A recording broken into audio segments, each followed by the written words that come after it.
I looked around upon the world, and saw that it was shadowed by sorrow and scorched by the fierce fires of suffering. And I looked for the cause. I looked around, but could not find it. I looked in books, but could not find it. I looked within, and found there both the cause and the self-made nature of that cause. I looked again, and deeper, and found the remedy. I found one law, the law of love, one life, the life of adjustment to that law, one truth, the truth of a conquered mind and a quiet and obedient heart. And I dreamed of writing a book which should help men and women, whether rich or poor, learned or unlearned, worldly or unworldly, to find within themselves the source of all success, all happiness, all accomplishment, all truth. And the dream remained with me, and at last became substantial, and now I send it forth into the world on its mission of healing and blessedness, knowing that it cannot fail to reach the homes and hearts of those who are waiting and ready to receive it. James Allen. Chapter 1. The Lesson of Evil. Unrest and pain and sorrow are the shadows of life. There is no heart in all the world that has not felt the sting of pain. No mind has not been tossed upon the dark waters of trouble. No eye that has not wept the hot blinding tears of unspeakable anguish. There is no household where the great destroyers, disease and death, have not entered, severing heart from heart, and casting over all the dark pall of sorrow.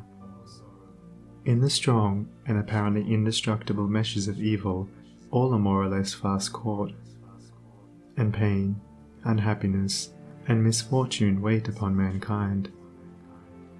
With the object of escaping, or in some way mitigating this overshadowing gloom, men and women rush blindly into innumerable devices, pathways by which they fondly hope to enter into a happiness which will not pass away. Such are the drunkard and the harlot, who revel in sensual excitements. Such is the exclusive aesthete, who shuts himself out from the sorrows of the world, and surrounds himself with innovating luxuries. Such is he who thirsts for wealth or fame, and subordinates all things to the achievement of that object. And such are they who seek consolidation in the performance of religious rites. And to all the happiness sought seems to come, and the soul, for a time, is lulled into a sweet security and an intoxicating forgetfulness of the existence of evil. But the day of disease comes at last, or some great sorrow, temptation, or misfortune breaks suddenly in on the unfortified soul, and the fabric of its fancied happiness is torn to shreds. So over the head of every personal joy hangs the Damocletian sword of pain, ready, at any moment, to fall and crush the soul of him who is unprotected by knowledge. The child cries to be a man or woman. The man and woman sigh for the lost felicity of childhood.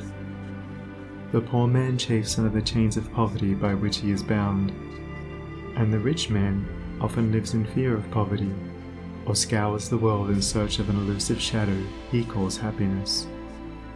Sometimes the soul feels that it has found a secure peace and happiness in adopting a certain religion, in embracing an intellectual philosophy, or in building up an intellectual or artistic ideal.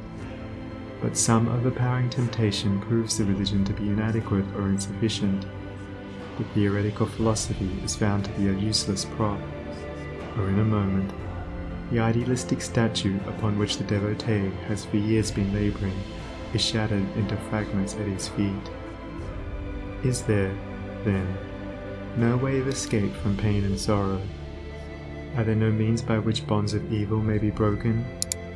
Is permanent happiness, secure prosperity, and abiding peace a foolish dream? No, there is a way, and I speak it with gladness, by which evil can be slain forever. There is a process by which disease, poverty, or any adverse condition or circumstance can be put on one side, never to return. There is a method by which a permanent prosperity can be secured. free from all fear of the return of adversity, and there is a practice by which unbroken and unending peace and bliss can be partaken of and realized. And the beginning of the way which leads to this glorious realization is the acquirement of a right understanding of the nature of evil. It is not sufficient to deny or ignore evil. It must be understood. It is not enough to pray to God to remove the evil. You must find out why it is there, and what lesson it has for you. It is of no avail to fret and fume and chafe at the chains which bind you. You must know why and how you are bound. Therefore, reader, you must get outside yourself, and must begin to examine and understand yourself. You must cease to be a disobedient child in the school of experience, and must begin to learn, with humility and patience, the lessons that are set for your edification and ultimate perfection. For evil, when rightly understood, is found to be not an unlimited power or principle in the universe, but a passing phase of human experience, and it therefore becomes a teacher to those who are willing to learn. Evil is not an abstract something outside yourself. It is an experience in your own heart, and by patiently examining and rectifying your heart, you will be gradually led into the discovery of the origin and nature of evil, which will necessarily be followed by its complete eradication. All evil is corrective and remedial, and is therefore not permanent. It is rooted in ignorance of the true nature and relation of things, and so long as we remain in that state of ignorance, we remain subject to evil. There is no evil in the universe which is not the result of ignorance, and which would not, if we were ready and willing to learn its lesson, lead us to higher wisdom, and then vanish away. But men remain in evil, and it does not pass away, because men are not willing or prepared to learn the lesson which it came to teach them. I knew a child who, every night when its mother took it to bed, cried to be allowed to play with the candle, and one night, when the mother was off guard for a moment, the child took hold of the candle. The inevitable result followed, and the child never wished to play with the candle again. By its one foolish act it learned perfectly the lesson of obedience, and entered into the knowledge that fire burns. And this incident is a complete illustration of the nature, meaning, and ultimate result of all sin and evil. As the child suffered through its own ignorance of the real nature of fire, so older children suffer through their ignorance of the real nature of the things which they weep for and strive after, and which harm them when they are secured. The only difference being that in the latter case, the ignorance and evil are more deeply rooted and obscure. Evil has always been symbolized by darkness, and good by light, and hidden within the symbol is contained the perfect interpretation, the reality.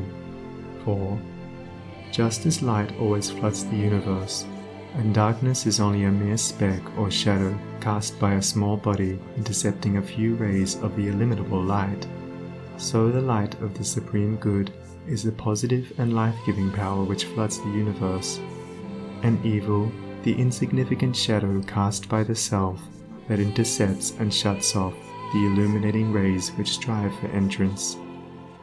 When night folds the world in its black impenetrable mantle, no matter how dense the darkness, it covers but the small space of half our little planet, while the whole universe is ablaze with living light, and every soul knows that it will awake in the light in the morning.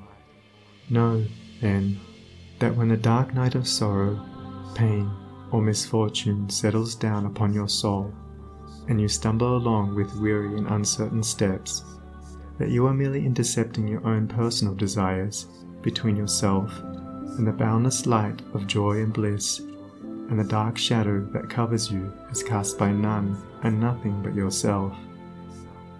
And just as the darkness without is but a negative shadow, an unreality which comes from nowhere, goes to nowhere, and has no abiding dwelling place, so the darkness within is equally a negative shadow, passing over the evolving and light-born soul. But, I fancy I hear someone say, Why pass through the darkness of evil at all?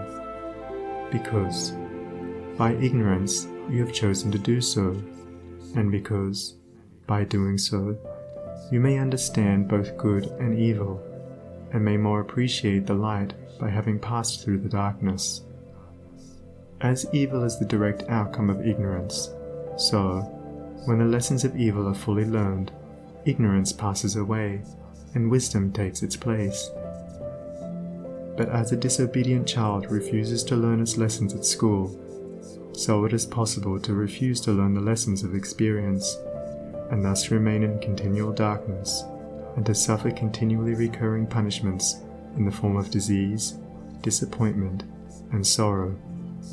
He, therefore, who would shake himself free of the evil which encompasses him, must be willing and ready to learn, and must be prepared to undergo that disciplinary process without which no grain of wisdom or abiding happiness and peace can be secured.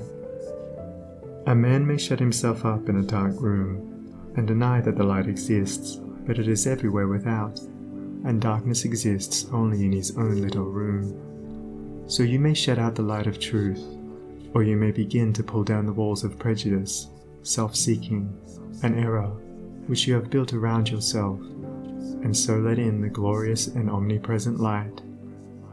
By earnest self-examination, strive to realize, and not merely hold as a theory, that evil is a passing phase, a self-created shadow, that all your pains, sorrows, and misfortunes have come to you by a process of undeviating and absolutely perfect law, have come to you because you deserve and require them, and that by first enduring, and then understanding them, you may be made stronger, wiser, nobler.